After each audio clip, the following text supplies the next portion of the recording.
கர்த்தருடைய பரிசுத்த நாமத்திற்கு ஸ்தோத்திரம் உண்டாவதாக. இந்த பரிசுத்த ஓய்வு நாளின் இந்த தொழுகைக்கு அன்போடு கூட அழைக்கிறோம். யாவரும் ஜெபிப்போமாக.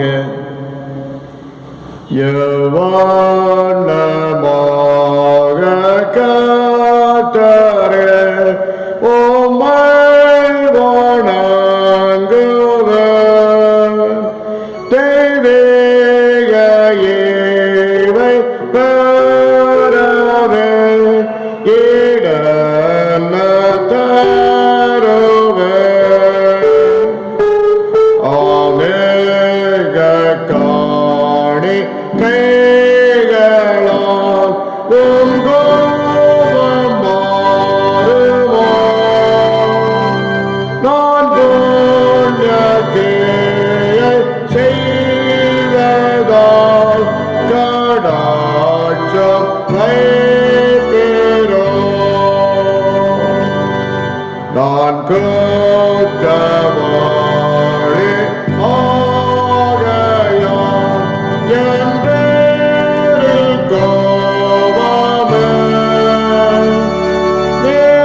எங்களை அருமையாய் நேசித்து வழி நடத்துகிற நல்ல ஆண்டவரே, இந்த ஆசீர்வதிக்கப்பட்ட நல்ல வேலைக்காய் துதிக்கிறோம். ஆண்டவரே ஸ்தோத்திரிக்கிறோம். கர்த்தாவே, உம்முடைய அநாதி தீர்மானத்தின்படி கர்த்தருடைய திருச்சன்னிதானத்திலே நாங்கள் கடந்து வந்து ஆண்டவரே இந்த ஆராதனையிலே பங்கெடுக்க, இந்த ஆராதனையிலே கலந்து கொள்ள தேவரீர் எங்களுக்கு தந்த கிருபைகளுக்காக நன்றியோடு நாங்கள் உம்மை துதிக்கிறோம். அப்பா, உம்மை ஸ்தோத்திரிக்கிறோம். ஆண்டவரே, இந்த நாளை நாங்கள் வீணாய் ஆண்டவரே கர்த்தாவே செலவழிக்காதபடி எங்களுடைய ஆண்டவரே ஆத்மீக வாழ்வுக்குரிய ஆகாரத்தை நாங்கள் பெற்றுக் கொள்ளுகின்ற ஒரு நாளாக இந்த நாள் எங்களுக்கு காணப்பட கர்த்தர் கிருபை தாரும். பரிசுத்த ஓய்வு நாளை மனமகிழ்ச்சியின் நாளாக எண்ணுவாயானால் நீ சொந்த அலுவலர்களை பார்க்காதபடி கர்த்தருடைய காரியத்தை நீ பார்ப்பாயானால் பூமியின் உயர்ந்த இடங்களில் நீ குடியிருக்க பண்ணுவேன் என்று சொன்ன வாக்கு தத்தத்தின்படி ஆண்டவரே உயர்ந்த ஸ்தானத்திலே வைத்து எங்களை பாதுகாக்கிறவரே உமக்கு ஸ்தோத்திரம். கர்த்தாவே, இந்த ஆராதனைக்கு தடையாக எங்களுடைய பாவங்கள் இருக்கும் என்று சொன்னால் கர்த்தாவே ஒரு முறையாய் எங்களை தயவாய் மன்னித்து எங்களை பரிசுத்தப்படுத்துகிறார், எங்களை ஆறுதல் படுத்துவீராக, எங்களை அமைதிப்படுத்துவீராக என்று சொல்லி நாங்கள் ஜெபிக்கிறோம். கர்த்தாவே, பரிசுத்த அலங்காரத்துடனே கர்த்தரை தொழுது கொள்ளுங்கள் என்று ஆண்டவருடைய வார்த்தைகளுக்கு சொல்வதை போல ஆண்டவரை பரிசுத்த உள்ளத்தோடு கூட நாங்கள் கர்த்தரை தொழுது கொள்ள உம்மை வழிபடும்படியாக எங்களுக்கு கிருபை தாரும். ஆண்டவரை பாவம் ஒரு மனிதனை கொல்லும் என்று சொல்லி அறிந்திருக்கிறோமே. ஆண்டவரை, எங்களுடைய பாவங்களினாலே எங்களுடைய ஜெபங்கள் கேட்கப்படாதபடிக்கு ஆண்டவரே இந்த பாவம் எங்களுடைய வாழ்க்கையில ஒரு தடுப்பு சுவராக இருக்கும் என்று சொன்னால் எங்களை ஒரு விஷயமாய் கர்த்தர் தாமே மன்னித்து ஆண்டவரே உம்முடைய மகளாக எங்களை அங்கீகரித்து ஏற்றுக்கொள்ள வேண்டும் என்று உம்முடைய பொற்பாதம் பணிந்து கெஞ்சி மன்றாடுகிறோம். ஆண்டவரே, தொடர்ந்து எங்களுடைய வாழ்க்கையில அப்பா ஆண்டவருடைய கிருபை ஒவ்வொரு நாளும் தேவையாயிருக்கிறது சுவாமி. ஆண்டவருடைய கிருபை ஒரு நாள் எங்களுக்கு தாரும் என்று சொல்லி நாங்கள் ஜெபிக்கின்றோம்.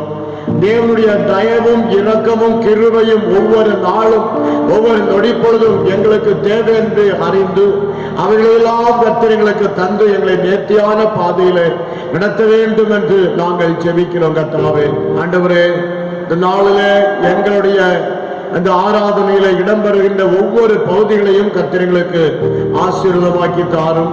ஒவ்வொரு பகுதிகளையும் தேவனுடைய பிரசன்னம் எங்களோடு தங்கட்டும், எங்களை ஆளுகை செய்வதாக என்று சொல்லி நாங்கள் ஜெபிக்கிறோம். எங்களை வழிநடத்துவதாக என்று சொல்லி நாங்கள் ஜெபிக்கின்றோம். தேவனுடைய அருள் பிரசன்னம் எங்களுக்கு ஒவ்வொரு நாளும் தேவையாயிருக்கிறது சுவாமி. ஆண்டவரை, பரிசுத்தம் எங்களுக்கு தேவையாயிருக்கிறது சுவாமி. பரிசுத்தம் இல்லாமல் ஒருவனும் கர்த்தரை தரிசிப்பதில்லை என்று சொல்லி நாங்கள் விசுவாசிக்கிறோமே. அவதமாய் ஆண்டவரே, பரிசுத்த உள்ளத்தோடு கர்த்தரை நாங்கள் ஸ்தோத்தரிக்கிறோம். உம்மை ஆராதிக்கிறோம் ஆண்டவரே என்று சொல்லி நாங்கள் ஜெபிக்கின்றோம். தொடர்ந்து கர்த்தாவே, தேவனுடைய பிரசன்னம் எப்போதும் எங்களை சூழ்ந்து கொள்வதாக. ஆண்டவரே, தொடர்ந்து இந்த வழிபாட்டின் துவக்க முதல் முடி பரியந்தம் தேவன் தமது பிரசன்னத்தினால் எங்களை ஆட்கொண்டு நடத்த வேண்டும் என்று இந்த பொற்பாதம் பணிந்து கெஞ்சி மன்றாடுகின்றோம். துதி கனம் மகிமை யாவும் எங்கள் ஆண்டவர் ஒருவருக்கே செலுத்துகிறோம். அருள்நாதர் இயேசுவின் இனிய நாமத்தில் வேண்டிக் கொள்கிறோம். சுபங்களும் நேச பிதாவே, ஆமென். நாம் யாவரும் இருக்கின்ற இடங்களிலே அமர்ந்தவாறே நமது பாடல் புத்தகத்திலே 6வது பாடலை நாம் பாடுவோம். பாடல் எண் 6.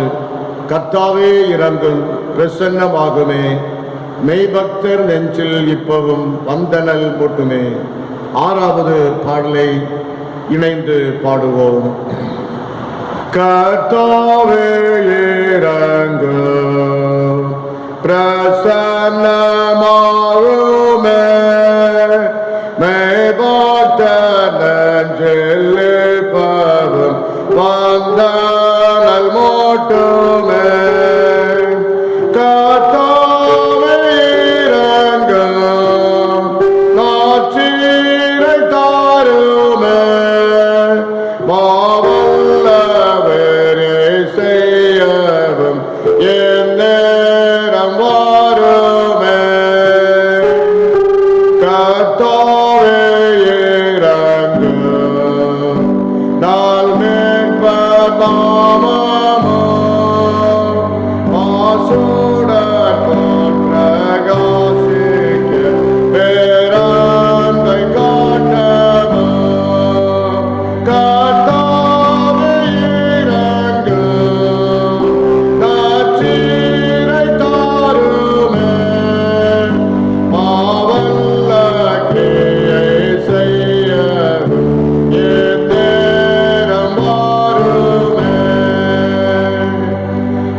வாசிக்க வேண்டிய திருமறை பாடம் மார்க் எழுதின சுவிசேஷம் 6ஆம் அதிகாரம் 7 முதல் 13 வசனங்கள் கூடிய. அவர் 12 அழைத்து அசுத்த ஆவிகளை துரத்த அவர்களுக்கு அதிகாரம் கொடுத்து, வழிக்கு பையையாகிலும் அப்பத்தையாகிலும் கச்சையில் காசையாகிலும் எடுத்துக்கொண்டு போகாமல் ஒரு தடியை மாத்திரம் எடுத்துக்கொண்டு போகவும், பாதரட்சைகளை போட்டுக்கொண்டு போகவும், 2 அங்கிகளை தயாரிக்கவும் கட்டளையிட்டார். பின்பு அவர்களை நோக்கி, நீங்கள் எங்கேயாகிலும் ஒரு வீட்டில் பிரவேசித்தால் அவ்விடத்தை விட்டு புறப்படுக வரைக்கும் அங்கே தானே தங்கியிருங்கள். எவர்களாகிலும் உங்களை ஏற்றுக்கொள்ளாமலும் உங்கள் வசனங்களை கேளாமலும் இருந்தால் நீங்கள் அவ்விடம் விட்டு புறப்படும் போது அவர்களுக்கு சாட்சியாக உங்கள் கால்களின் கீழே படிந்த தூசியை உதறி போடுங்கள். நியாய தீர்ப்பு நாளிலே அந்த பட்டணத்திற்கு நேரிடுவதை பார்க்கிலும் சோதோம் கொமோரா பட்டணத்திற்கு நேரிடுவது லகுவாயிருக்கும் என்று மெய்யாகவே உங்களுக்கு சொல்லுகிறேன் என்று சொல்லி அவர்களை 2 பேராக அனுப்பினார்.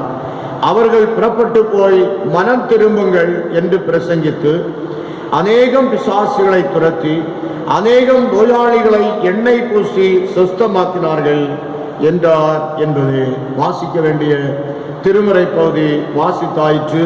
கிறிஸ்துவே உமக்கே மகிமை உண்டாவதாக. ஆமென். கர்த்தருடைய வார்த்தையை தியானிப்பதற்கு முன்பதாக ஒரு நிமிடம் கண்களை மூடி ஜெபிப்போம். எங்கேயாயினும் சுவாமி, எங்கேயாயினும் சுவாமி, எங்கேயாயினும்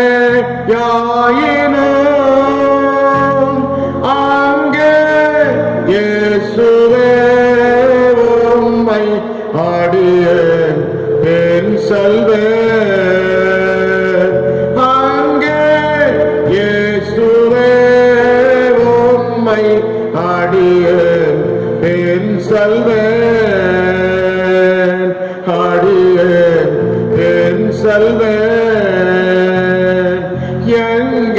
எங்கேயாயினும் சுவாமி, எங்கேயாயினும் சுவாமி, எங்கேயாயினும் அங்கே இயேசுவே உம்மை அடியேன் என் செல்வேன். அங்கே இயேசுவே உம்மை அடியேன் என் செல்வேன், அடியேன் என் செல்வேன். அன்பின் ஆண்டவரே, நல்ல வேளைக்காய் துதிக்கிறோம். இப்பொழுதும் நாங்கள் சிந்திக்க வேண்டிய வேத வசனங்களை எங்களுக்கு ஆசீர்வதித்தாரும். அடியனுடைய வாயின் வார்த்தைகளும் இருதயத்தின் தியானமும் கர்த்தருடைய சமூகத்திலே பிரியமாயிருப்பதாக. ஆமென், ஆமென். அன்பான கர்த்தருடைய பிள்ளைகளே, இந்த நாளுக்காக கர்த்தரை ஸ்தோத்திரிக்கிறேன். இந்த அருமையான நாளிலே நாம் சற்று நேரம் தியானிக்கும்படியாக தெரிந்து கொள்ளப்பட்ட தலைப்பு கிறிஸ்துவின் தூதுவர்களாகிய இறைமக்கள். கிறிஸ்துவின் தூதுவர்களாகிய இறைமக்கள். தூதுவர் என்று சொல்லும்போது கொஞ்சம் சமஸ்கிருதம் சார்ந்த ஒரு வார்த்தையாக சொன்னால் ஸ்தானாபதிகள் என்று சொல்லுகிறோம். கிறிஸ்துவின் ஸ்தானாபதிகளாகிய இறைமக்கள் என்று சொல்லி நாம் அந்த தலைப்பிலே கர்த்தருடைய வார்த்தையை தியானிக்க இருக்கின்றோம். அதற்கு ஆதாரமாக தெரிந்து கொள்ளப்பட்ட வேத வசனம் 2 கொரிந்தியர் 5ஆம் அதிகாரம் 20ஆம் வசனம். 2 கொரிந்தியர் 5ஆம் அதிகாரம் 20ஆம் வசனம். ஆனபடியினாலே தேவனானவர் எங்களை கொண்டு புத்தி சொல்லுகிறது போல நாங்கள் கிறிஸ்துவுக்காக ஸ்தானாபதிகளாயிருந்து தேவனோட ஒப்புரவாகுங்கள் என்று கிறிஸ்துவ நிமித்தம் உங்களை வேண்டிக் கொள்ளுகிறோம் என்று சொல்லி இதிலே படிக்கிறோம். மீண்டுமாய் ஒருவரை படிக்கிறேன். ஆனபடியினாலே தேவனானவர் எங்களை கொண்டு புத்தி சொல்லுகிறது போல நாங்கள் கிறிஸ்துவுக்காக ஸ்தானாபதிகளாயிருந்து தேவனோட ஒப்புரவாகுங்கள் என்று கிறிஸ்துவ நிமித்தம் உங்களை வேண்டிக் கொள்ளுகின்றோம். பிரியமான கர்த்தருடைய பிள்ளைகளே, ஸ்தானாபதிகள் அல்லது புது மொழிபெயர்ப்பு வேதாகமத்திலே பார்க்கும்போது தூதுவர்கள் என்று சொல்லக்கூடிய வார்த்தை அங்கு பயன்படுத்தப்பட்டிருக்கின்றது. ஸ்தானாபதிகள் என்று சொல்லும் போது அது ஒரு அதிகாரம் மிக்க ஒரு வார்த்தை. அரசு மற்றும் அதிகாரம் இவற்றோடு தொடர்புடைய ஒரு வார்த்தையாக இருக்கின்றது. பிரியமான தேவ பிள்ளைகளே, இறைமக்கள் அல்லது விசுவாச பெருமக்களாகிய நாம் இறை தூதுவர்கள் அல்லது கிறிஸ்துவின் ஸ்தானாபதிகள் என்று சொல்லும் போது அவர்கள் யாருக்குரியவர்கள்? இறையரசுக்குரியவர்கள், பரலோக ராஜ்யத்துக்குரியவர்கள் என்பதை நாம் நினைவிலே கொள்ள வேண்டும். பிரியமானவர்களே, நாம் இந்த உலகத்துக்குரியவர்கள் அல்ல, நாம் கிறிஸ்துவின் ஸ்தானாபதிகளாக இருக்கிறோம். அப்படின்னு சொன்னால் நாம் கிறிஸ்துவுக்குரியவர்களாக இந்த உலகத்திலே நாம் வாழ்ந்து கொண்டிருக்கின்றோம். இறையரசின் நற்செய்தி இந்த உலக அரசின் மக்களுக்கு அறிவித்து அவர்கள் இறையரசுக்குரிய பிள்ளைகளாய் மாற்றுவது கிறிஸ்துவின் ஸ்தானாபதிகளாகிய விசுவாச பெருமக்களுடைய ஒரு வேலையாக இருக்கின்றது என்பதை நாம் நன்கு அறிந்திருக்கின்றோம். இன்றைக்கு நம்முடைய பணிகள் என்ன? கிறிஸ்துவின் நாம் யார்? கிறிஸ்துவின் ஸ்தானாபதிகளாக இருக்கிறோம், கிறிஸ்துவின் தூதுவர்களாக இருக்கின்றோம். அப்படின்னு சொன்னால் நாம் இந்த உலகத்திற்குரியவர்கள் அல்ல, நாம் கடவுளுக்குரியவர்கள், பரலோக ராஜ்யத்திற்கு சொந்தக்காரர்கள் என்று சொல்லி நாம் அறிந்திருக்கின்றோம். பிரியமானவர்களே, அப்படின்னு சொன்னா பழைய ஏற்பாட்டு வேத பகுதியில நாம் பார்க்கும்போது சிலர் எண்ணாகமத்தின் புஸ்தகம் 20ஆம் அதிகாரம் 14 முதல் 20 வசனங்களை வாசித்து பாருங்கள். அங்க காதேசிலிருந்து மோசே ஏதோமின் அரசரிடம் ஸ்தானாபதியை அனுப்பி பாதுகாப்பான ஒரு பாதையை அவர் கேட்டார். எண்ணாகமம் 20ஆம் அதிகாரம் 14 முதல் 20 வசனங்களை வாசித்து பாருங்கள். அப்போ இங்க மோசே அங்கு ஒரு ஸ்தானாபதியை அங்கு அனுப்புகின்றான். அவருடைய ஸ்தானாபதியை அனுப்புகிறார். அவருடைய தூதுவரை ஏதோமின் அரசனிடத்தில் அங்கு அனுப்பி எங்கு சரியான பாதையை, பாதுகாப்பான பாதை எது என்பதை அவரிடத்தில் கேட்கின்ற ஒரு சூழ்நிலையை நாம் அங்கு பார்க்கிறோம். அப்ப மோசையே செல்வதற்கு பதிலாக அவருடைய பிரதிநிதியாக, அவருடைய ஸ்தானாபதியாக இந்த மோசே ஒரு மனிதனை அனுப்புகின்றார். ஏதோமின் அரசனிடம் அனுப்புகிற ஒரு காரியத்தை நாம் பார்க்கின்றோம். அருமையானவர்களே, அப்படின்னு சொன்னா அது எடுத்து 2வது 1 ராஜாக்கள் 5ஆம் அதிகாரம் 1 முதல் 21 வசனங்களை படித்து பாருங்கள். அங்க சாலமோன் அரசன் தீருவின் ராஜா ஈராமிடம் ஈராம் என்ற இடத்துல தூதுவர் அல்லது ஸ்தானாபதி அனுப்பி கடவுளுக்கு நான் கோவில் கட்ட வேண்டும், ஆட்களை மரம் வெட்டுவதற்கு ஆட்களை அனுப்ப வேண்டும் என்று சொல்லி அவங்க கேட்கின்ற ஒரு காரியத்தை பார்க்கிறோம். யார்? சாலமோன் ஸ்தானாபதியை தீருவின் ராஜாவாகிய ஈராமிடம் அனுப்பி அந்த உதவியை கேட்கின்ற ஒரு சூழ்நிலையை நாம் பார்க்கிறோம். எனக்கு அன்பான தேவ பிள்ளைகளே, இன்றைக்கு ஆண்டவருடைய பிரதிநிதியாக நாம் இருக்கிறோம். நாம் கர்த்தருடைய பிரதிநிதிகள். நாம் சாதாரண ஒரு மனிதன் அல்ல, நாம் கடவுளுக்குரியவர்கள், நாம் கடவுளுக்கு சார்ந்தவர்கள் என்பதை நாம் மறந்து போகக்கூடாது. நாம் சாதாரண ஒரு மனிதன் அல்ல. நாம் யார்? கர்த்தரை ஏற்றுக்கொண்ட பிள்ளைகளாகிய நாம் கிறிஸ்துவின் ஸ்தானாபதிகளாக இருக்கிறோம், கிறிஸ்துவின் தூதுவர்களாக இருக்கிறோம் என்பதை நாம் ஒருபோதும் மறந்துவிடக் கூடாது. அருமையானவர்களே, கிறிஸ்துவின் தூதுவர்களாக செயல்பட நம்மை வேதாகமம் அழைக்கின்றது. வேத வசனம் கர்த்தர் நாம் அழைத்துக் கொண்டிருக்கிறது என்று சொல்லி நாம் பார்க்கிறோம். எதற்காக? பல காரியங்களுக்காக நாம் ஆண்டவருடைய ஸ்தானாபதிகளாக செயல்பட வேண்டும் என்று சொல்லி வேதம் நம்மை அழைக்கிறது. முதலாவது பார்க்கும்போது இறைவனுடைய வாக்குறுதியை நாம் நிறைவேற்றுகின்ற ஸ்தானாபதிகளாக இருக்க வேண்டும். ஆண்டவர் வாக்குறுதியை கொடுத்து விட்டார். பல வாக்குறுதிகளை வேதாகமத்திலே அவர் கொடுத்திருக்கின்றார். குறிப்பாக இஸ்ரவேல் ஜனங்களை பார்த்து அவர் சொன்ன வார்த்தை, பாலும் தேனும் ஓடுகின்ற கானான் தேசத்தை, செழிப்புள்ள ஒரு தேசத்தை உங்களுக்கு நான் தருவேன் என்று சொல்லி அவர் வாக்கு பண்ணி இருக்கின்றார். எப்படிப்பட்ட தேசம்? செழிப்புள்ள தேசம், கானான் தேசம். இந்த வாக்குறுதியை நிறைவேற்றுவதற்கு ஆண்டவர் மோசேயை தெரிந்து கொள்ளுகின்றார்.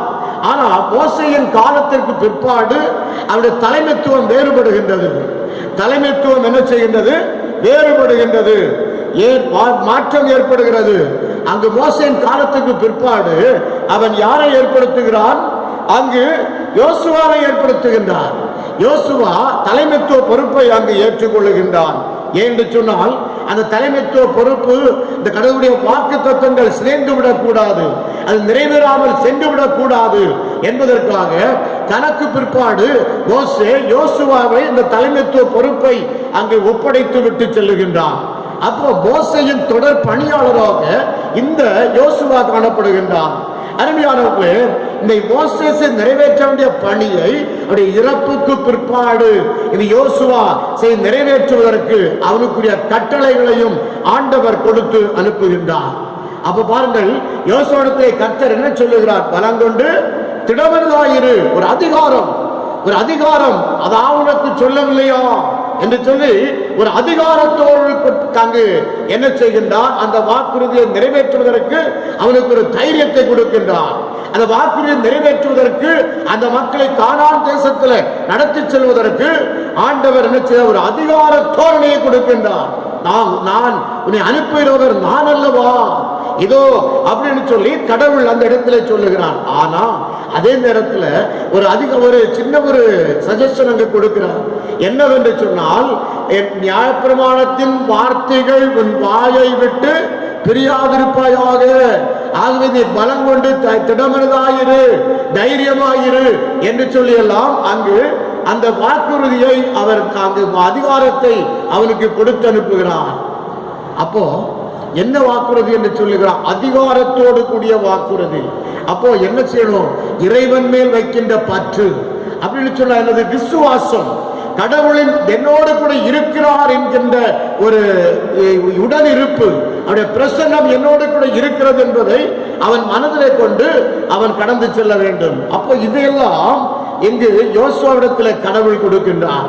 யோசுவா ஒரு சாதாரணமாக ஒரு அலுவலகத்தில் உட்கார்ந்து பணியாற்றுகிற ஒரு மனிதனாக அல்ல, அவன் கடவுளுக்கு சேவை செய்கின்ற ஒரு பணியாளனாக அவன் பணியாற்றினான் என்று சொல்லி நாம் அறிந்திருக்கிறோம். ஒருவேளை இடத்துல நாம் சிந்திக்கும் போது யோசுவாவுக்கு என்ன தகுதி இருந்தது? இன்றைக்கு ஒரு வேலைக்கு செல்லணும்னு சொன்னா ஒரு தகுதி இருக்கணும் இல்லையா?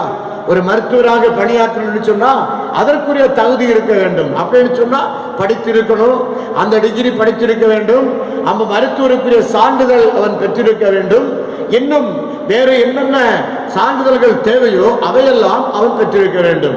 அதை போலத்தான் ஒரு ஆசிரியர் என்று சொன்னாலும் அவருக்குரிய தகுதிகளை அவர் பெற்றிருக்க வேண்டும்.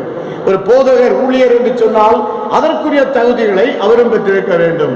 ஆனா இங்க யோசுவாவை கடவுள் அழைத்து பொறுப்பை அவர் ஒப்படைக்கும் போது அவருக்கு எந்த தகுதியை பார்த்து அழைக்கவில்லை. அவருக்கு என்ன தகுதி இருக்கிறது, மோசேயிடத்திலிருந்து அதே தகுதி இவருக்கு இருக்கிறதா என்பதை அவர் சிந்தித்து பார்க்கவில்லை.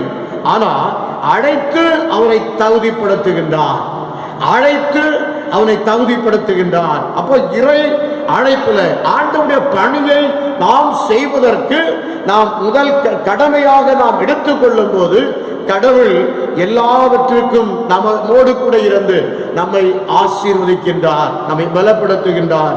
இறை மக்களாகிய இஸ்ரவேல் மக்கள் கானானுக்குள் நுழைவதற்கு இறைவனுடைய செயல் வாக்குறுதியின் நிறைவேறுதல் அவசியமாக இருந்தது. அதை நிறைவேற்றுவதற்கு அதற்குரிய ஸ்தானாபதியாக இந்த யோசுவா இவர்களை நடத்தி கொண்டு சென்றார். எனக்கு அன்பான தேவ பிள்ளைகளே, இன்றைக்கு நாம் கர்த்தருடைய ஸ்தானாபதிகளாக இருக்கிறோம். அவர் எவ்வளவோ வாக்குறுதிகளை வாக்கு தத்தங்களை நமக்கு தந்திருக்கிறார். அவர்களை நாம் பல நேரங்களிலே நாம் படிக்கின்றோம். படித்து அதை என்னுடைய வாழ்க்கையிலே ஆண்டவரே இந்த வாக்குறுதியை நிறைவேற்ற வேண்டும் என்று சொல்லி, அல்லது மற்றவருடைய வாழ்க்கையிலே அந்த வாக்குறுதிகளை அறிமுகப்படுத்தி நீ அந்த வாக்குறுதியை நிறைவேற்றுவதற்கு என்ன செய்ய வேண்டும் என்று சொல்லி கிறிஸ்துவின் ஸ்தானாபதிகளாய் நாம் இந்த இடத்துல இருக்கிறோமா என்பதை நாம் சற்று சிந்தித்து பார்க்க வேண்டும். யோசுவா ஒரு கொள்ளைக்காரனாகவோ ஆக்கிரமிப்புக்காரனாகவோ அவன் இருக்கவில்லை. ஒருவேளை கானான் தேசத்துல அவன் நுழைந்த போது இதெல்லாம் செழிப்பான பச்சை பசல் என்று இருக்கிறதே, ஒருவேளை நாம் இவைகளை சற்று ஆக்கிரமித்துக் கொள்ளலாமே என்று சொல்லி அவன் ஆக்கிரமித்துக் கொள்ளவில்லை. ஆனால் மாறாக அவன் ஒரு வேலையாளாக அவன் இருந்தான் என்று சொல்லி நாம் பார்க்கிறோம். அவன் ஒரு பணியாளாக இருந்தான், தலைவரின் கட்டளையை சுமந்து சென்ற ஒரு பணியாளாக இருந்தான்.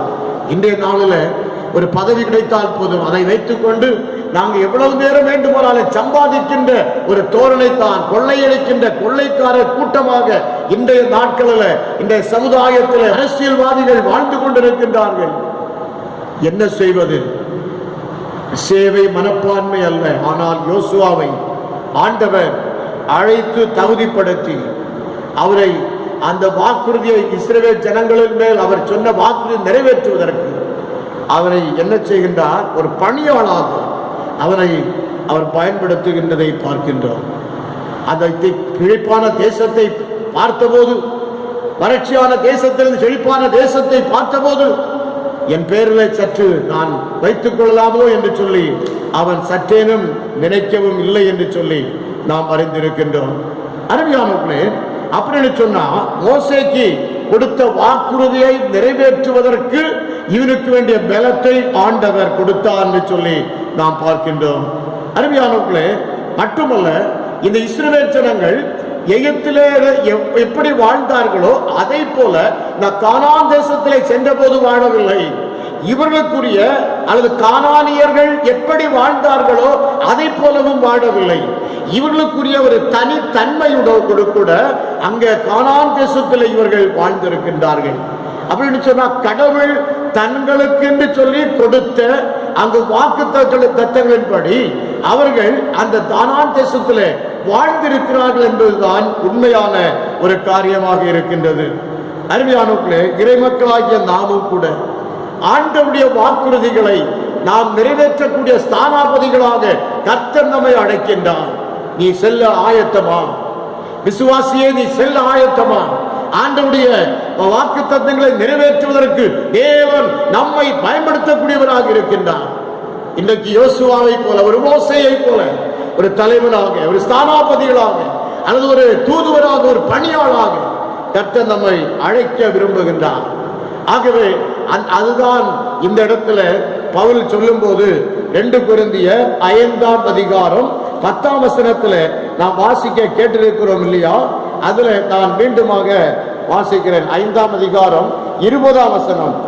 ஆனபடியினாலே தேவனானவர் எங்களை கொண்டு புத்தி சொல்லுகிறது போல நாங்கள் கிறிஸ்துவுக்காக ஸ்தானாபதிகளாயிருந்து தேவனோடே ஒப்புரவாகுங்கள் என்று கிறிஸ்துவ நிமித்தம் உங்களை வேண்டிக் கொள்ளுகின்றோம்.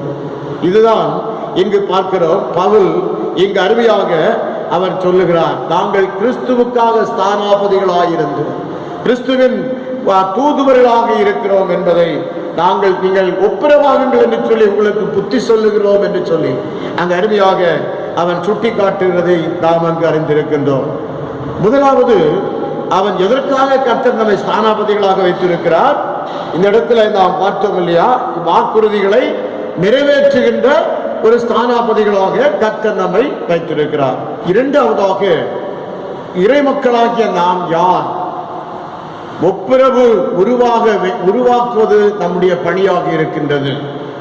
தேவனோடு மனுக்குலத்தை ஒப்புரவாக்குவது நம்முடைய பணியாக, கடமையாக இருக்கின்றது. அதற்காக நாம் ஸ்தானாபதிகளாக இருக்கின்றோம் அல்லது தூதுவர்களாக இருக்கின்றோம் என்று சொல்லி நாம் அறிந்திருக்கின்றோம். ஒருவன் கிறிஸ்துவுக்குள்ளான ஒரு அனுபவத்தில் வரும்போதுதான் அவன் ஒரு புது படைப்பாகிறான். கிறிஸ்துவுக்குள் வரும்போதுதான் அவன் இன்னொருவரை ஆண்டவரோடு ஒப்புரவாக்குவதற்கு, ஆண்டவரோடு ஐக்கியப்படுத்துவதற்கு அவன் ஆயத்தமாகிறான். கிறிஸ்துவுக்குள் இல்லாத ஒரு மனிதன் கிறிஸ்துவின் ஸ்தானாபதியாக இருக்க முடியாது. ஏன்? கிறிஸ்துவுக்குள்ளாக இல்லாத ஒரு மனிதன் அல்லது இருக்கின்ற ஒரு மனிதன் அவனுடைய மூர்க்க குணங்கள், கோபங்கள், வைராக்கியங்கள் எல்லாவற்றையும் அவன் தன்னை விட்டு விலக்கி போடுகின்றான். ஏனென்று சொன்னால் அவன் கிறிஸ்துவுக்குள்ளாக இருக்கின்றான். அவன் கிறிஸ்துவுக்குள்ளாக அவன் காணப்படுகின்றான். கிறிஸ்துவுக்குள்ளாக ஒரு மனிதன் இருக்கும் போது அவருடைய வாழ்க்கையில ஒரு நல்ல ஒரு விசுவாசம் வேண்டும். கிறிஸ்துவுக்குள்ளாக இருக்கும் போது ஆண்டவருக்கு கீழ்ப்படிய வேண்டும். கிறிஸ்துவுக்குள்ளாக இருப்பது என்று சொன்னால் ஆண்டவரை பற்றி முழுமையாக அவன் அறிந்திருக்க வேண்டும். அப்போ அது இருக்கும்போது தனிப்பட்ட முறை வாழ்வில் ஒரு உண்மையான ஒரு மாற்றம் வரும். அதுதான் கிறிஸ்துவுக்குள்ளான ஒரு வாழ்வு. பரிசுத்த ஆவியானவர் அவங்களே குடிகொள்ளுகின்றார். அவர் பரிசுத்த ஆவியானவர் அவருடைய வாழ்க்கையில குடிகொண்டு அவருடைய வாழ்விலே ஒரு மாற்றத்தை அவர் உருவாக்குகின்றார் என்று சொல்லி நாம் அறிந்திருக்கின்றோம். மனிதனுடைய பாவம் கடவுளுக்கு கோபத்தை உருவாக்கியது இல்லையா? இதனால உண்டான இழப்பு என்பது பிரிவினையாக மாறிவிட்டது. கடவுளிடமிருந்து பிரிந்து நிற்கக்கூடிய ஒரு நிலை அவனுக்கு ஏற்பட்டது. இது அவனுடைய வாழ்க்கையில அமைதி குறைவான ஒரு வாழ்வுக்கு அவனை இட்டு செல்லுகின்றது. ஆகவே தான் அமைதியான வாழ்வுக்கு ஒரே வழி ஒப்புரவாகுதல் என்பது நிச்சயமாக இருக்கின்றது. ஒப்புரவாகி ஆண்டவரோடு ஒப்புரவாகி காணப்படுகின்ற ஒரு மனிதனுடைய வாழ்க்கையில அவன் என்ன செய்கின்றான்? அமைதியான ஒரு வாழ்க்கை அவன் வாழ்கின்றான். இந்த ஒப்புரவாகுதலை இயேசு கிறிஸ்து நமக்காக அவர் செய்து நிறைவேற்றி விட்டார். எப்படி என்று சொன்னால், உலகத்தை கடவுளோடு அவர் ஒப்புரவாக்கினார். எப்படி என்று சொன்னார்? சிலுவையில நமக்காக அவர் மரித்தார். இதுல என்ன இருக்கிறது? மன்னிப்பு இருக்கிறது, விடுதலை இருக்கிறது, தூய்மையாக்கல் இருக்கிறது. முதலாவது நம்முடைய பாவம் மன்னிக்கப்படுகிறது. பாவம் மன்னிக்கப்பட்டு நமக்கு ஒரு விடுதலை வாழ்வை அவர் ஆண்டவர் தருகின்றார். விடுதலை வாழ்வு நாம் பெற்றுக்கொள்ளும் போது அவர் நம்மை தூய்மையாக்குகிறார். ஏன்னு சொன்னால் அவர் நம்மிலே வாசம் பண்ணுகிறார். அப்படி என்று சொல்லும் போது ஆண்டவரோடு நாம் ஒப்புரவாக முடியும் என்று சொல்லி பார்க்கிறோம். பாவங்கள் மன்னிக்கப்படாமல் விடுதலை வாழ்வு இல்லாத, பரிசுத்தமாக்கப்படாத ஒரு மனிதன் ஆண்டவரோடு ஒப்புரவாக்கப்பட முடியாது இல்லையா? ஆகவே இவைகளை ஆண்டவர் நமக்காக அவர் சிலுவையில செய்து நிறைவேற்றி விட்டார். ஆகவே அருமையானவர்களே, மனித பாவத்தால் கடவுளுக்கும் மனிதனுக்கும் இடையே இடைவெளி உண்டானது. இதற்கெல்லாம் காரணம் மனிதனுடைய பாவம். இது சிலுவை மரணத்தின் வழி இந்த பாவமெல்லாம் நமக்காக கடவுள் மன்னித்து விட்டார் என்று புது உறவை அவர் ஆண்டவரோடு நமக்கு ஏற்படுத்தி விட்டார்.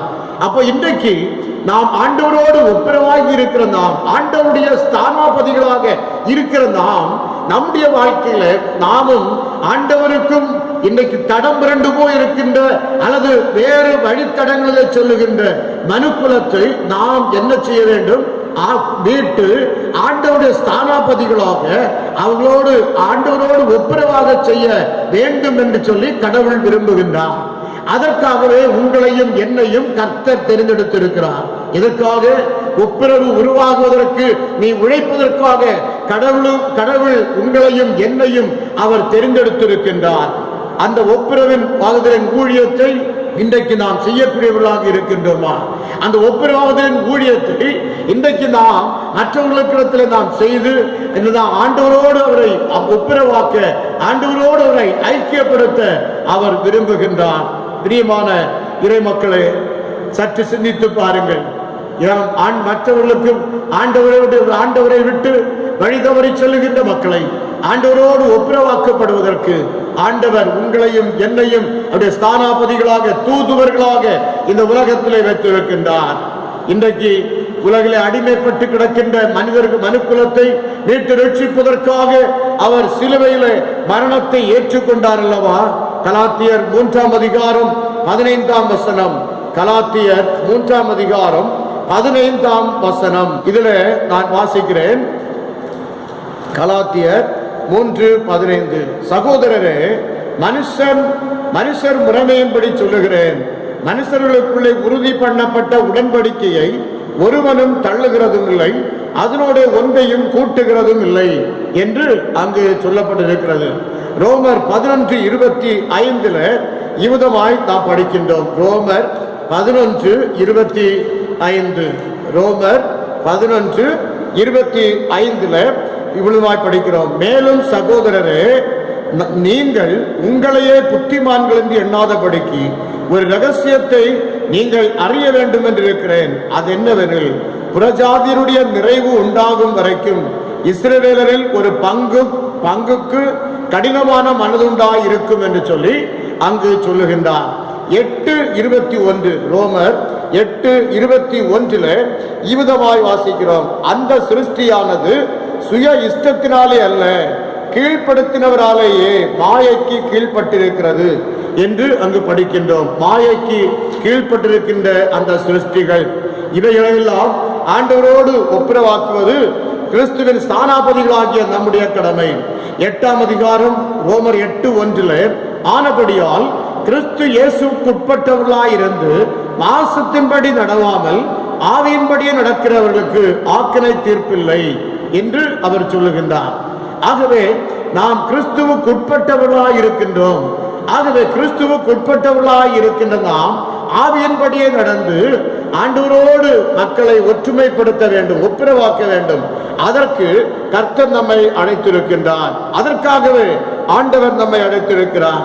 7ஆம் அதிகாரம் ரோமர் 7:24 நிர்பந்தமான மனுஷன் நான், இந்த மரண சரீரத்தினின்று யார் என்னை விடுதலையாக்குவார் என்று பவுல் கேட்கின்றார். நிர்பந்தமான மனுஷன் நான், இந்த மரண சரீரத்தினின்று யார் என்னை விடுதலையாக்குவார் என்று கேட்கிறார். அவன் செய்யாததையே, செய்ய வேண்டாம் என்று நினைக்கிற காரியத்தையே அவன் செய்யும்படியாக அவனிடத்தில் இருக்கிற மானசீக சிந்தனைகள் அவனை தூண்டுகின்றது. யார் என்னை இந்த மரண சரீரத்தை விடுதலையாக்குவார்? இதே சிந்தனையோடு இந்த கேள்வியோடு கூட இருக்கின்ற அநேக மக்கள் உண்டு. ஆண்டவருக்கும் கடவுளுக்கும் எந்த உறவும் இல்லாதபடி வாழ்ந்து கொண்டிருக்கிற மக்கள் உண்டு. இந்த மக்கள் கூட்டத்தை தேவனோடு ஒப்புரவாக்குவதற்கு இன்றைக்கு உங்களையும் என்னையும் கர்த்தர் தெரிந்தெடுத்திருக்கிறார். கிறிஸ்துவின் ஸ்தானாபதிகளாக நீ இருக்க வேண்டும் என்று கர்த்தர் விரும்புகிறார். எனக்கு அன்பான தேவ பிள்ளைகளே, 1 யோவான் 4ஆம் அதிகாரம் 4ஆம் வசனத்திலே யூதமாய் நாம் படிக்கின்றோம். பிள்ளைகளே, நீங்கள் தேவனால் உண்டாயிருந்து அவர்களை ஜெயித்தீர்கள். ஏனெனில் உலகத்தில் இருக்கிறவனிலும் உங்களில் இருக்கிறவர் பெரியவர். நீங்கள் உங்களில் இருக்கிறவர் பெரியவர். நீங்கள் உலகத்தை ஜெயித்தீர்கள். ஆகவே நீங்கள் யார்? கிறிஸ்துவின் ஸ்தானாபதிகள். அவரோடு கூட மக்களை ஒப்புரவாக்க செய்யக்கூடியவர்கள். ஆம் பிரியமானவர்களே, ஆகவே நீ சாதாரண ஒரு மனிதன் அல்ல. நீங்களும் நானும் கடவுளுக்குரியவர்கள். நீங்களும் நானும் கடவுளுக்குரியவர்கள். அவருக்கு சொந்த ஜனமாக இருக்கிறோம் என்பதை நாம் மறந்து போக வேண்டாம். அருமையானவர்களே, ஆகவே இந்த நாட்களில் தேவனுடைய சாயலை அவன் விரும்பவும் பெற்றுக்கொள்ள வேண்டும். அப்படி என்று சொன்னா அது அவன் தூய்மைப்படுத்தப்பட வேண்டும், பரிசுத்தப்படுத்தப்பட வேண்டும்.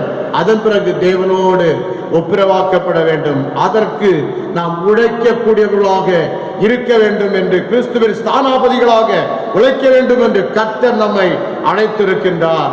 கடவுள் நம் நலனுக்காக மட்டும் உழைப்பதற்கு அழைக்கவில்லை. எல்லா மக்களுடைய நலனுக்கும் அவர்களோடும் கடவுளோடு அவர்கள் ஒப்புரவாக வேண்டும் என்பது தேவனுடைய வாஞ்சையாக இருக்கின்றது.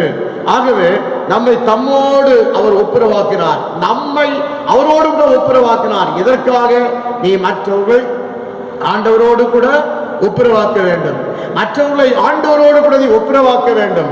அதற்காக நம்மை அவரோடு கூட ஒப்புரவாக்கினார் என்று சொல்லி நாம் அறிந்திருக்கிறோம். 2 கொரிந்தியர் 5ஆம் அதிகாரம் 20ஆம் வசனம், நாமும் தூய பவுலை போல கிறிஸ்துவின் தூதுவர்களாக, ஸ்தானாபதிகளாக, கிறிஸ்துவின் சார்பாக பேசுகின்றவர்களாக, இந்த உலகத்தில் கிறிஸ்துவின் பிரதிநிதிகளாக செயல்பட நாம் அழைக்கப்படுகின்றோம். நாம் கிறிஸ்து ஒரு அரசனின் ஸ்தானாபதி என்று சொன்னால், அல்லது பிரதம மந்திரியின் தூதுவர் என்று சொன்னால், அல்லது முதலமைச்சரின் ஸ்தானாபதி என்று சொன்னால் நமக்கு எவ்வளவு ஒரு மதிப்பு மரியாதை இருக்கிறது இந்த உலகத்தில். ஆனால் நாம் கடவுளின் ஸ்தானாபதிகள், கடவுளின் தூதுவர்கள். நீ நானும் கடவுளின் தூதுவர்கள். ஆகவே நாம் பொறுப்பு மிகுந்தவர்கள். அநேகரை ஆண்டவரோடு உள்ள உறவுக்கு உட்படுத்துகின்ற மக்களாக இருக்கின்றோம். அப்போ அரசர்களுக்கும் மேலான ஒரு அதிகாரத்தை கர்த்தர் நமக்கு தந்திருக்கிறார். எதற்காக? இந்த உலக அரசின் மக்களை இறையரசின் மக்களோடு, இறையரசோடு ஐக்கியப்படுத்துவதற்காக, இறையரசின் மக்களாக ஒப்புரவாக்கியவர்களை மாற்றுவதற்காக கடவுள் அந்த மிகப்பெரிய ஒரு பொறுப்பை ஆண்டவர் தந்திருக்கிறார் என்பதை நீ மறந்து போக வேண்டாம். 1 தீமோத்தேயு 6ஆம் அதிகாரம் 15ஆம் வசனம், அந்த பிரசன்னமாகுதலை தேவன் தம்முடைய காலங்களில் வெளிப்படுத்துவார்.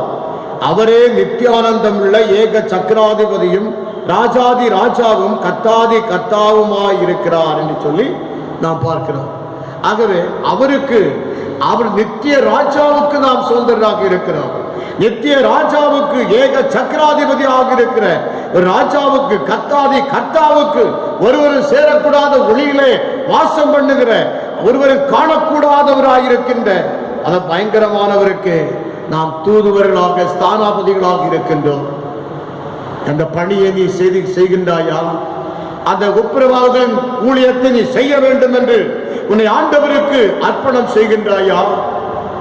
கிறிஸ்துவுக்குள் பிரியமானவர்களே, அதற்காக கர்த்தர் நம்மை இந்த உலகத்திலே வைத்திருக்கின்றார். அப்போ இந்த பணியை செய்வதற்கு ஒரு பெரிய செல்வந்தராக இருக்க வேண்டிய அவசியம் இல்லை. நாம் கிறிஸ்துவின் பிரதிநிதிகளாக இருந்து மற்றவர்கள் ஆண்டவருடைய அன்பை ருசிக்கவும், ஆண்டவரோடு அவர்களை ஒப்புரவுப்படுத்துவதற்கும் நாம் இந்த உலகத்திலே நம்மை கர்த்தர் அழைத்திருக்கிறார். அதற்காக பவுல் இங்கு அருமையாக செயல்படுகின்றார். அநேகரை கிறிஸ்துவோடு ஒப்புரவாக்கினார். பவுல் அநேகரை கிறிஸ்துவோடு ஒப்புரவாக்கினார். அந்த ஊழியத்தை இன்றைக்கு நம்முடைய கரங்களிலே, உங்களுக்கும் என்னுடைய கரங்களிலே தேவன் கொடுத்திருக்கின்றார். இந்த ஆண்டவரோடு மக்களை ஒப்புரவாக்குவதற்கு நீ ஆயத்தமா? நீங்கள் ஆயத்தப்படுகிறீர்களா? காலம் வாய்த்தாலும் வாய்க்காவிட்டாலும் இந்த ஒப்புரவாதத்தின் ஊழியத்தை நீ செய்ய முன்வருகிறாயா? இல்லை என்று சொன்னால் இன்றைய கடவுளுக்கு ஒப்புக்கொடு. மூன்றாவது, கடைசியாக மார்க் எழுதின சுவிசேஷம் 6ஆம் அதிகாரம் 7 முதல் 13 வசனங்களை நாம் இன்றைய திருமறை பாடமாக வாசிக்க கேட்டிருக்கிறோமே. அந்த பகுதியில் நாம் பார்க்கும்போது இயேசு அங்கு என்ன செய்கிறார்? சீடர்களை ஊழியத்துக்கு அனுப்புகின்றார். எதற்கு? அங்க ஊழியத்துக்கு அனுப்பும் போது அவர்களுக்கு பல பணிகளை கொடுத்து அவர் அனுப்புகின்றார். என்னென்ன பணி என்று சொன்னா, முழுமையான வாழ்வு. இயேசு கொடுக்கின்ற வாழ்வு ஒரு முழுமையான வாழ்வு. அது ஒரு சரீரத்துக்குரிய வாழ்க்கை மட்டுமல்ல, சரீரத்திற்குரிய காரியங்கள் மட்டுமல்ல, அது ஆவி, ஆத்துமா, சரீரத்திற்குரிய முழுமையான ஒரு உணவை கடவுள் கொடுக்கின்றார். எல்லாவற்றுக்கும் ஒரு சுக வாழ்வை கடவுள் கொடுக்கின்றார். அப்படின்னு சொன்னா இயேசு சீடர்களை 2 பேராக அனுப்புகிறார். ஏன் தனியா போகக்கூடாதா? இல்லை, 2 பேராக அனுப்புற காரணம் என்ன? ஒருவருக்கொருவர் ஆதரவாக இருக்க வேண்டும், ஒருவருக்கு சாட்சியாக இருக்க வேண்டும், ஒருவருக்கொருவர் கூட்டுறவாக இருக்க வேண்டும். கூட்டுறவு என்னது? ஐக்கியம், ஒற்றுமையோடு இருக்க வேண்டும் என்பது தேவனுடைய வாஞ்சையாக இருக்கிறது. ஆகவே 2 பேராக இவர்களை ஆண்டவர் அனுப்புகின்றார். மத்தேயு சுவிசேஷம் 10ஆம் அதிகாரம் 9, 10 ஆகிய வசனங்களை நீங்கள் வாசித்து பாருங்கள். உணவு பணம் இல்லாமல் செல்லவும் அங்கு போதிக்கப்படுகிறார். உணவை கொண்டு போக வேண்டாம், பணத்தை நீங்கள் எடுத்துக்கொண்டு போக வேண்டாம் என்றெல்லாம் அங்கு கடவுள் சொல்லுகின்றார். ஆனால் மார்க்கு நற்செய்தி நூலிலே சொல்லும் போது செருப்பு கொண்டு போங்க, போட்டுட்டு போங்க, கையில கோல் எடுத்துக்கிட்டு போங்க, அப்படியெல்லாம் அவர் அங்கு சொல்லுகின்றார். அப்போ 2க்கும் 2 சுவிசேஷ அவன் எழுதின சுவிசேஷத்துல மத்தேயு மார்க்குல சற்று வித்தியாசமாக இங்கு சொல்லப்படுகிற ஒரு காரியத்தை நாம் பார்க்கிறோம். அதாவது சுருக்கமாக சொல்ல போனால் அவர்கள் பயணத்தின் தன்மையை பொறுத்து பொருட்களை பயன்படுத்தலாம் என்று இங்கு சொல்லுகின்றார். ஆகவே 1 கொரிந்தியர் 9:14 அவர் சொல்லும் போது, சுவிசேஷத்தை அறிவிக்கிறவர்களுக்கு சுவிசேஷத்தினால் பிழைப்பு உண்டாக வேண்டும் என்று நம்முடைய ஆண்டவரும் சொல்லியிருக்கிறார். 1 தீமோத்தேயு 5:18 சொல்லும் போது, போரடிக்கிற மாட்டை வாய் கட்டாயாக என்று அங்கு சொல்லப்பட்டிருக்கிறது.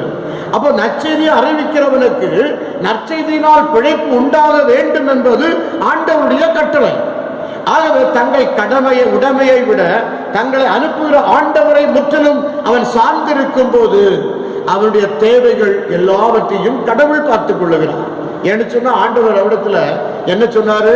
முதலாவது தேவனுடைய ராஜ்யத்தை, அவருடைய நீதியையும் தேடுங்கள், அப்பொழுது இவைகளெல்லாம் உங்களுக்கு கூட கொடுக்கப்படும் அப்படின்னு சொல்லிதான் ஆண்டவரிடத்திலே சொல்லுகின்றார்.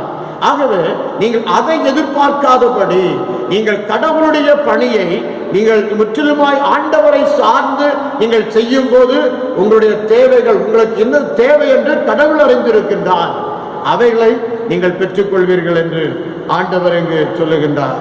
அருமையானவர்களே, அதற்கு சாதாரணமாக அனுப்பவில்லை, அதிகாரத்தையும் ஆற்றலையும் கொடுத்து அனுப்புகிறார். அதிகாரத்தையும் ஆற்றலையும் கொடுத்து அனுப்புகின்ற ஒரு காரியத்தை நாம் இங்கு பார்க்கின்றோம். இங்கு ஆற்றல், அதிகாரம் இது தேவனால் கொடுக்கப்படுகின்ற ஒரு அருட்கொடை, தேவனால் உங்களுக்கு கொடுக்கப்படுகின்ற ஒரு அருட்கொடை என்று சொல்லி நாம் பார்க்கின்றோம். யாக்கோபின் நிருபம் 5ஆம் அதிகாரம் 14ஆம் வசனம், நீங்கள் ஒருவன் வியாதிப்பட்டால் சபையின் மூப்பர்களை வரவழைப்பாராக, அவர் எண்ணெய் பூசி அவர்களுக்காக ஜெபம் பண்ண வேண்டும், அப்பொழுது விசுவாசம் உள்ள ஜெபம் பிணியாளியை ரட்சிக்கும் என்று சொல்லுகிறார். அதே போல லூக்கா சுவிசேஷம் 10ஆம் அதிகாரம் 34ஆம் வசனம், இதை நான் உங்களுக்காக ஒரு முறையாய் வாசிக்கிறேன். லூக்கா 10:34, கிட்ட வந்து அவருடைய காயங்களில் எண்ணெயும் திராட்சரசமும் வார்த்து காயங்களை தட்டி அவனை தன் சுய வாகனத்தின் மேல் ஏற்றி சத்திரத்துக்கு கொண்டு போய் அவனை பராமரித்தான் என்று சொல்லப்படுகிறது. இந்த வசனத்தை வாசிக்கும் போது நமக்கு நன்றாக தெரியும், இது சமாரியன் இல்லையா? சமாரியன் ஒருவன் அங்கு பிரயாணமாய் கடந்து வரும்போது 2 பேர் பார்த்தும் பாராமுகமாய் எங்களுக்கு என்ன என்று சொல்லி செல்லுகின்றார்கள். அதுல 3வது வருகின்றவன் சமாரியன், அவர் அந்நியன். அவன் என்ன செய்கின்றான்? இவனை பாராமுகமாக செல்லாதபடி அவன் மேல் மனதுருக்கத்தை அவன் மேல் காட்டி அவனை தூக்கி தன்னுடைய சுய வாகனத்தின் மேல் ஏற்றி அவனை பராமரிக்கின்றான். அப்ப அந்த அவனிடத்தில் இருந்த மன உருக்கம் அவனை சுகமாக்கியது. இயேசுவிடத்துல இந்த மன உருக்கம் அதிகமாக இருந்தது இல்லையா? இயேசுவிடத்தில் இந்த மனதுருக்கம் அதிகமாக இருந்தது. இந்த மனதுருக்கத்தை இயேசு தன்னுடைய சீடர்களுக்கு பயிற்றுவித்தார். இயேசுவின் ஆற்றல் தம் இருப்பிடத்திலிருந்து வெகு தொலைவில், அதாவது எல்லை தாண்டி அங்கு செயல்பட ஆரம்பித்தது. ஏன்னு சொன்னா அந்த ஆற்றல், அந்த வல்லமை, அவரிடத்தில் இருந்த வல்லமையை, அதிகாரத்தை, அந்த ஆற்றலை இந்த சீடர்களுக்கு கொடுத்து அனுப்புகிறார். எதற்காக? நீ குணமாக்கக்கூடிய தூதுவர்களாக, ஸ்தானாபதிகளாக, கடவுள் இயேசுவின் ஸ்தானாபதிகளாக அவளை அனுப்புகின்ற ஒரு காரியத்தை நாம் பார்க்கின்றோம். அப்போ எதற்காக, எப்படிப்பட்ட பணி செய்வதற்கு சீடர்கள் அனுப்புகிறார்? முதலாவது, நீங்கள் என்ன செய்யணும்? மனம் திரும்புவதை, நற்செய்தியை பிரசங்கிக்க வேண்டும், பேய்களை விரட்ட வேண்டும், நோயுற்றவர்களை குணப்படுத்த வேண்டும். முதலாவது மூன்றடுக்கு பணி. என்னென்ன பணி? மனம் திரும்புதலின் நற்செய்தி அறிவித்தல், பேய்களை விரட்டுதல், நோயுற்றவர்களை குணப்படுத்துதல். இந்த பணிகளை அவர்களுக்கு கொடுத்து அவர்களை அனுப்புகிறார். அப்போ இந்த நற்செய்தி, பேய்களை விரட்டுதல், நோயுற்றவர்களை குணப்படுத்துதல், எந்த நோயை சார்ந்தவர்களாக இருந்தாலும், உடையவர்களாக இருந்தாலும் ஆண்டவராக இயேசு குணப்படுத்தினார். அதே ஆற்றலை இந்த சீடர்களுக்கும் அதிகாரத்தை கொடுத்து அனுப்புகின்றார். நீங்கள் குணப்படுத்துங்கள் என்று சொல்லி. எனக்கு அன்பான தேவ பிள்ளைகளே, இந்த நாம் இறை மக்களாகிய நாம் மற்றவருடைய காயங்களை கட்டி அவளை குணப்படுத்த நாம் கிறிஸ்துவின் ஸ்தானாபதிகளாக இந்த உலகத்திலே நாம் அழைக்கப்பட்டிருக்கின்றோம். கிறிஸ்துவின் ஸ்தானாபதிகளாக இந்த உலகத்திலே அழைக்கப்பட்டிருக்கின்றோம். இறை மக்களாகிய நாம் யார்? முதலாவது நாம் என்ன பார்த்தோம்? இறைவனுடைய வாக்குறுதி நிறைவேற நாம் அதற்கு தூதுவர்களாக இந்த யோசுவாவை போல நாம் இருக்கின்றோம். இரண்டாவது, எதற்காக கர்த்தர் நம்மை அழைத்திருக்கிறார்? இந்த உலகத்தில் ஒப்புரவு உருவாகுவதற்கு, இந்த தடம்புரண்ட மனுக்குலம் மற்றும் இறைவனோடு கூட அவர்களை இறைவனோடு ஒப்புரவாக்குவதற்கு கர்த்தர் இந்த ஒப்புரவாகுதலின் தூதுவர்களாக நம்மை ஆண்டவர் இந்த உலகத்தில் வைத்திருக்கிறார். மூன்றாவது, எதற்காக? நாம் குணமாக்குதலின் தூதுவர்களாக கர்த்தர் நம்மை இந்த உலகத்தில் வைத்திருக்கின்றார். அந்த பணிகளை நாம் செய்ய நம்மை முற்றிலுமாய் ஒப்பு கொடுப்போம். அந்த பணியை நாம் செய்ய ஆயத்தமா? இல்லை காலத்தை போக்க வேண்டும் என்று சொல்லி காலத்தின் அருமையை அறிந்து வாழாதபடி நீ வாழ்ந்து கொண்டிருக்கிறாயா? நிச்சயமாகவே ஒரு நாள் வரும், ஒரு நாள் வரும். அந்த நாள் வரும்போது நீ பரிதவிப்பாய். காலத்தின் அருமையை அறிந்து வாழாவிடில் நீ கண்ணீர் விடுவாயே, கண்ணீர் விடுவாயே. ஒரு பாடல்களை பாடுகிறோம். காலத்தின் அருமையை அறிந்து வாழா வீடில் கண்ணீர் விடுவாயே. காலத்தின் அருமையை அறிந்து வாழா வீடில் கண்ணீர் விடுவாயே. காலத்தின் அருமையை அறிந்து வாழாவிடில் நீ கண்ணீர் விடுவாய். காலம் புண் போன்றது, கடமை கண் போன்றது.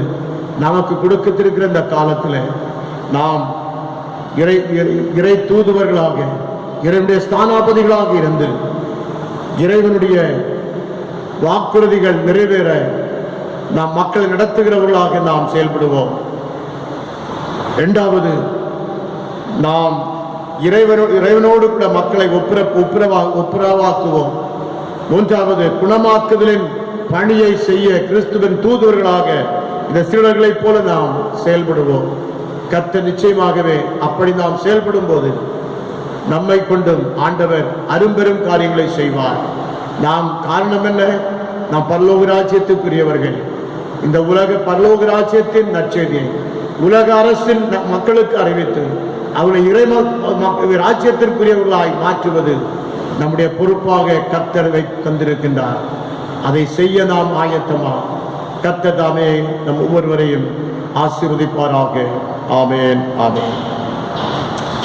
அறிவிக்க வேண்டிய கிறிஸ்துவுக்குள் பிரியமானவர்களே, அருமையான நம்முடைய சபையை சார்ந்த காந்தி நகர் திரு ஞானசேகர் அவர்களின் மகன் மட்டுமல்ல, சுரேஷ் MRF அவனுடைய சகோதரனமாகிய திரு ராஜேஷ் அவர்கள் கடந்த நாட்களில் எதிர்பாராத விதமாக நித்திரடைந்தார்கள் என்பதை வருத்தத்துடன் தெரிவித்துக் கொள்கிறோம்.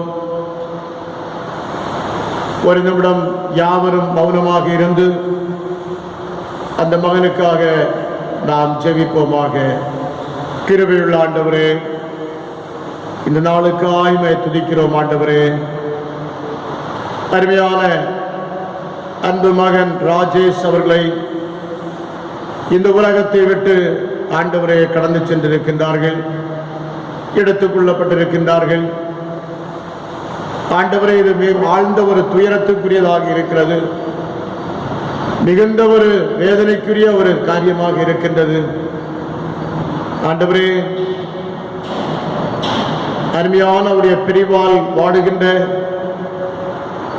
அவருடைய குடும்பத்தார், பெற்றோர்கள், உடன்பிறப்புகள், திருச்சபையினரை மக்கள் மற்றும் சகோதர சகோதரிகள், நண்பர்கள் அனைவருக்காகவும் நாங்கள் வேண்டிக் கொள்ளுகின்றோம்.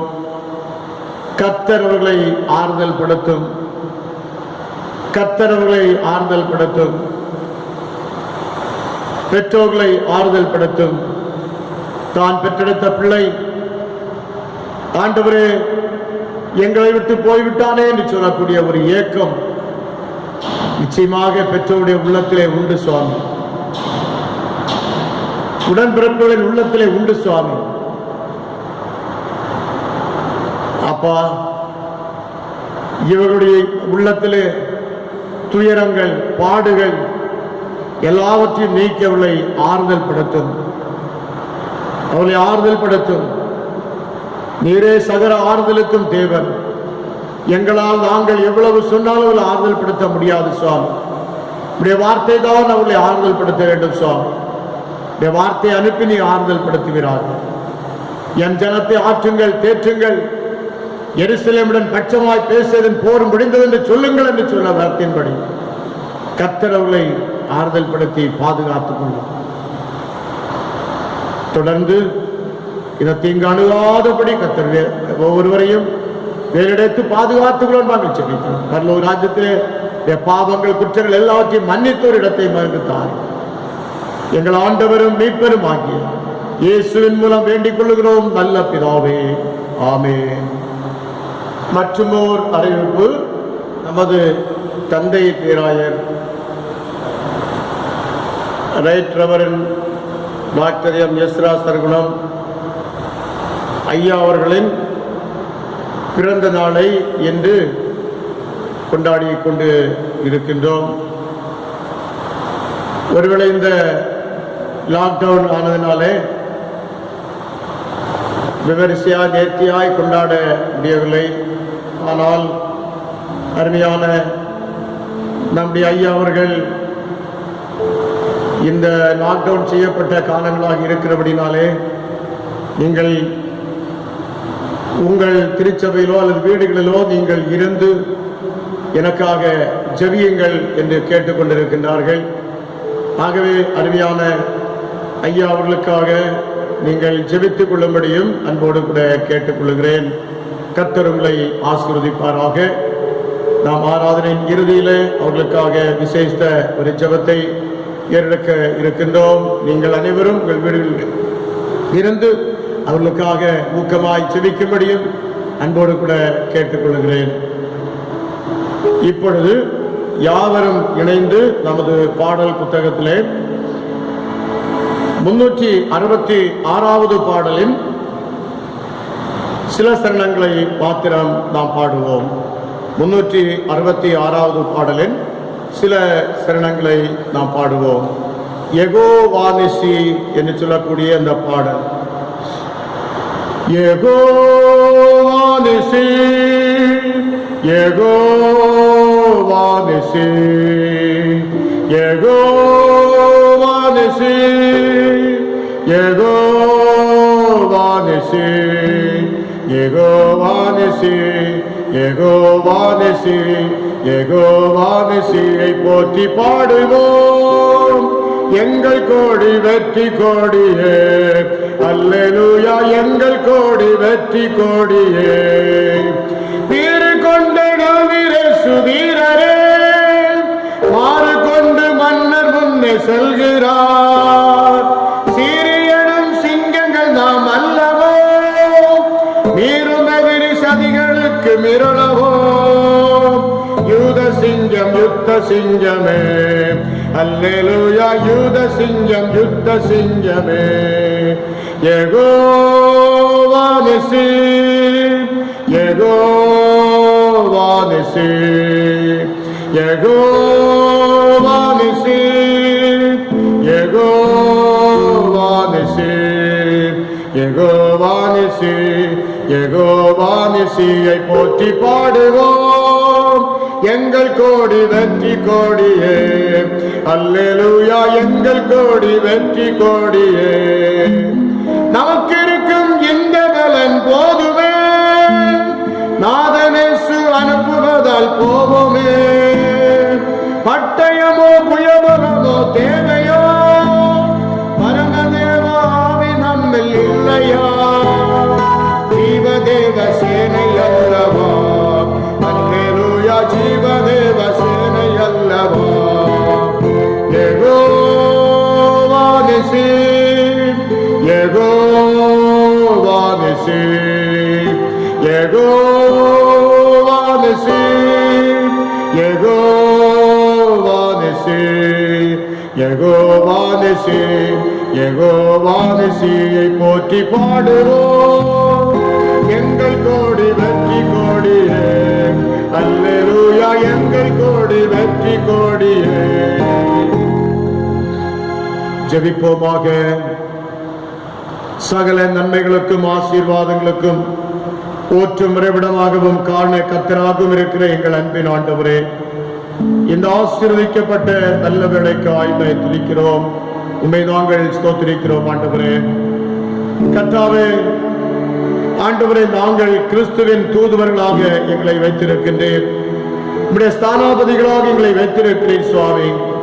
ஆண்டவரே, உம்முடைய ராஜ்யத்தை இந்த உலக ராஜ்யத்து மக்களுக்கு அறிவித்து அவரோடு தேவனோடு ஒப்புரவாக வேண்டும் என்று ஆண்டவரே எங்களை இந்த உலகத்திலே வைத்திருக்கிறீர். ஆண்டவரே, நாங்கள் மற்றவர்களை கிறிஸ்துவோடு ஒப்புரவாக்குவதற்கு ஆண்டவரே அதற்கு ஸ்தானாபதிகளாக அல்லது தூதுவர்களாக நாங்கள் இருந்து ஆண்டவரே இந்த கிறிஸ்துவின் பணியை நாங்கள் செய்வதற்கு எங்களை தாழ்த்தி ஒப்புக் கொடுக்கிறோம். ஆண்டவரே அப்பா, மட்டுமல்ல ஆண்டவரே, இந்த நேரத்திலும் கூட தகப்பனே, ஆண்டவரே, தேவனுடைய வாக்குறுதிகள் நிறைவேற மக்கள் நடத்துவதற்கு வழிநடத்துகிற ஆண்டவரே தூதுவர்களாக நாங்கள் இருக்கிறோம் சுவாமி. தேவனுக்கு ஆண்டவரே அந்த தேவனுடைய குணமாக்குதலின் பணியை செய்வதற்கு அந்த மனதுருக்கத்தையும் ஆண்டவரே எங்களுக்கு தந்து எங்களை இந்த உலகத்திலே அனுப்பி இருக்கிறீர். ஆண்டவரே, நாங்கள் கிறிஸ்துவின் ஸ்தானாபதிகளாக ஆண்டவரே இருந்து இந்த உலகத்தில் அந்த பணியை செய்வதற்கு எங்களை தாழ்த்தி ஒப்பு கொடுத்து நாங்கள் ஜெபிக்கின்றோம்.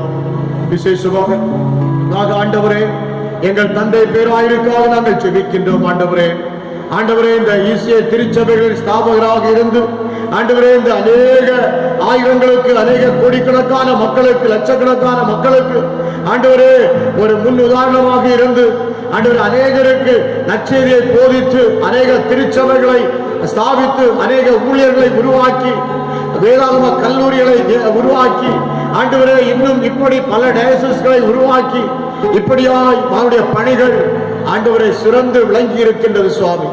ஆண்டவரே, நாட்களிலே தகப்பனே, இந்த நாளிலே மகனும் ஆண்டவரே அந்த பிறந்த நாளை காண்பதற்கு தேவன் கிருபை தந்திருக்கிறீர். ஆயுசு நாட்களை கூட்டி கொடுத்திருக்கின்றீர். இன்னும் ஆண்டவர் மகனுக்கு தீர்க்காயுசை கர்த்தர் கூட்டி கொடுத்து வழிநடத்த வேண்டும் என்று நாங்கள் ஜெபிக்கின்றோம். ஆண்டவரே, அவருடைய பணி இந்த உலகிற்கு இன்னும் தேவை அப்பா. அவருடைய பணி இந்த உலகிற்கும் தேவை ஆண்டவரே அப்பா என்பதை நீர் மனதிலே கொண்டிருப்பீர் என்று நாங்கள் விசுவாசிக்கின்றோம். கர்த்தாவே, நீரே மகனை இன்னும் பலப்படுத்தும் நல்ல ஆறுதலை, நல்ல பலத்தை, நல்ல சுகத்தை, இன்னும் ஆண்டவரே ஆற்றலை தந்து நீர் பாதுகாத்தருள வேண்டும் என்று நாங்கள் ஜெபிக்கிறோம். உனக்கு இருக்கின்றது பலத்தோட போ, உன்னை அனுப்புகிறவர் நான் அல்லவா என்று சொல்லி கர்த்தர் மகனை அழைத்திருக்கின்றீர், அனுப்புகிறீர். அதற்காக ஸ்தோத்திரம் ஆண்டவரே. தொடர்ந்து தகப்பனே இந்த வாரத்திலே பிறந்த நாள் மற்றும் திருமண நாளை காண்கின்ற அன்பு சகோதர சகோதரிகளுக்காக நன்றி சொல்லி ஸ்தோத்திரிக்கிறோம் ஆண்டவரே. அவர்களை பலப்படுத்தும் சுவாமி. தேவனுடைய பலத்தையும் சுகத்தை ஆரோக்கியத்தை ஒவ்வொருவரும் பிள்ளைகளுக்கு தாரும் ஆண்டவரே. அதே போல ஆண்டவரே, குழந்தை செல்வம் இல்லையே என்று சொல்லி காத்துக்கிற பிள்ளைகளுக்கு குழந்தை செல்வத்தை தாரும். பிரசவத்திற்காக நல்ல சுக பிரசவத்தை பெற்றுக் கொண்டிருக்கிற அருமையான பிள்ளைகளுக்காக நாங்கள் ஜெபிக்கின்றோம் ஆண்டவரே. சொந்த வீடு இல்லையே என்று சொல்லி இருக்கின்ற மக்களுக்கு சொந்த ஒரு இல்லத்தை தந்த தருவீராக என்று சொல்லி ஜெபிக்கிறோம். மட்டுமல்ல ஆண்டவர், இந்த கொரோனா என்று சொல்லக்கூடிய அந்த வைரஸினாலே ஆண்டவரே மக்கள் பயத்தினாலே ஆண்டவரை பயந்து நடுங்கி கொண்டிருக்கிறார்கள் அநேக மக்கள் சுவாமி. ஆண்டவரே, இந்த பயத்தை எல்லாம் நீக்கி கர்த்தர் எல்லாவற்றையும் எங்களுக்கு நல்ல பலத்தை தருவார், கர்த்தர் என்னோடு கூட இருக்கிறார் என்று சொல்லி ஆண்டவரை தைரியமாக இருந்து எல்லாவற்றையும் எதிர்கொள்ளக்கூடிய பலனை பிள்ளைகள் ஒவ்வொருவருக்கும் ஆண்டவர் தர வேண்டும் என்று நாங்கள் ஜெபிக்கின்றோம் ஆண்டவரே. இதிலே காணப்பட்ட குற்றங்கள் குறைவுகள் எல்லாவற்றையும் கர்த்தர் மன்னியும். சகல துதி கனம் மகிமையாவும் எங்கள் ஆண்டவர் ஒருவருக்கே செலுத்துகிறோம். எங்கள் ஆண்டவரும் மீட்பெரும் ஆகிய இயேசுவின் இனிய நாமத்தில் வேண்டிக் கொள்ளுகிறோம். ஜெபங்களும் நேச பிதாவே, ஆமென். ஆசீர்வாதம் நமது கர்த்தராகிய இயேசு கிறிஸ்துவின் கிருபையும் பிதாவாகிய தேவனுடைய அன்பும் பரிசுத்த ஆவியானவருடைய ஆசீர்வாதமும் நம் அனைவரோடும் இன்றும் என்றும் சதா காலங்களிலும் கிறிஸ்துவின் வருகை பரியந்தமும் நிலைத்திருப்பதாக. ஆமென்.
கர்த்தரை ஸ்தோத்திரி.